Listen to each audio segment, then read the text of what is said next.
What's up, guys? It's Coach Grant with First Down Training, and today we're going to be breaking down what foot wide receivers should snap down with on each specific route. Okay, so this video was done by request, fellas. So if you guys have any kind of videos that you'd like to see us do, any kind of content that you'd like to see, or questions that you would like to have answered with the video, don't hesitate to leave that in the comment section below. We read every single comment, so we always appreciate the feedback from you guys, and it's always great to hear from you.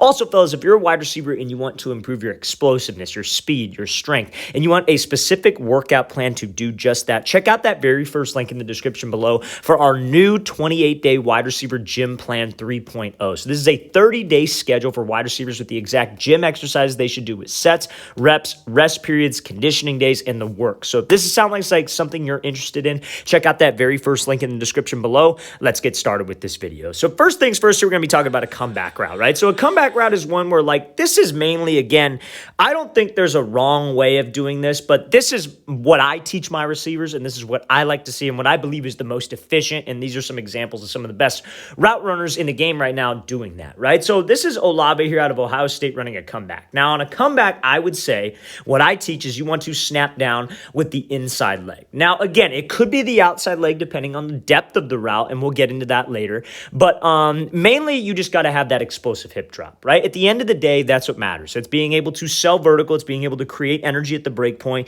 and use that energy to accelerate out of the break, right? That's the whole name of the game.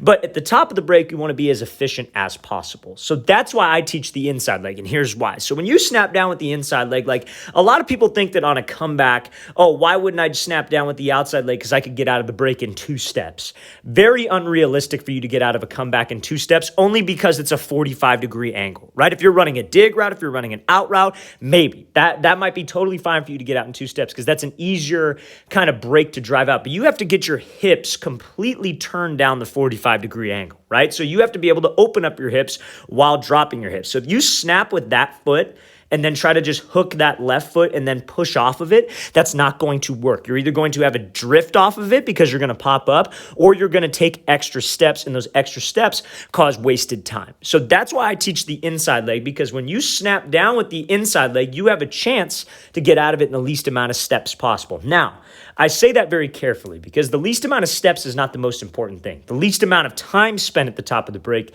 is the most important thing. A lot of guys get so caught up in steps that they forget to sell vertical. They'll run fast, and then right before the break point, they start to slow down and raise up, right? And that's not what we want to do because that's an indicator to the DB. So we teach the inside leg because when you snap, that second step could pivot you, and that could get your hips turned down the 45. And then this third step could hook back around, and you could drive off of the third step and push, right? Now, that's much easier said than done. That is a very difficult break to master, and to master going full speed. And even you see Olave here doesn't get out of it in 3 steps. He probably could have pivoted that second step a little bit more, but he ends up taking 5 steps at the break, right? So he snaps 2, 3, 4, 5, and he's out of the break. And he's driving off that 5th step, accelerating out of this thing. Now, imagine if he snapped with the opposite leg. Let's talk about this, right? So let's say he snaps on that step, for example. So he snaps, second step comes around, then he pivots the 3rd step, then he's got the 4th, and then he probably has a 5th and a 6th and drives him out. That's 1 extra step than what we could have done with the inside leg, in my opinion, if you're not getting out of the break least amount of steps possible, right? And I would say the least amount of steps in that case would be 4 steps. So we just have to, I like the inside leg simply because I feel like that ties in with the depth a little bit better, but also it helps you get out in the least amount of time possible and can get your hips turned in a quicker fashion down that 45-degree angle break. Okay, so on a comeback route, I teach the inside leg. So now we're going to be getting into a curl route, and then we're going to talk about a dig route and what foot you should snap down with on that thing. Okay, so now let's see this break. So there's a curl route, and you see how he snaps with the outside leg now. So it's pretty much the same thing as a comeback, right? But it's just flipped, right? So comeback's going this way, curl's going to the inside of the field. That's day 1 football stuff. So you would want to snap down with your outside leg because that could get you out in the least amount of steps possible, right? So he snaps down. What does his second step do? Very similar to the comeback. He pivots, right? Pivots the second step, hooks the outside step around, and is able to drive out. Now, that one he got out in 3 steps, and that is a very, very challenging thing to do. So that on a curl route, I would teach the outside leg. Now, there's something called a stop route as well. So a curl route is more where you're accelerating back to the ball. A stop route is where obviously you're running up and you're just pretty much putting the brakes on and the ball should be out. You're not necessarily coming back to it. That one you could drop on the inside leg because you do not have to drive back to the ball. That's why we teach this. And again, you can run a stop route snapping with the outside leg. I'm not saying that that is incorrect.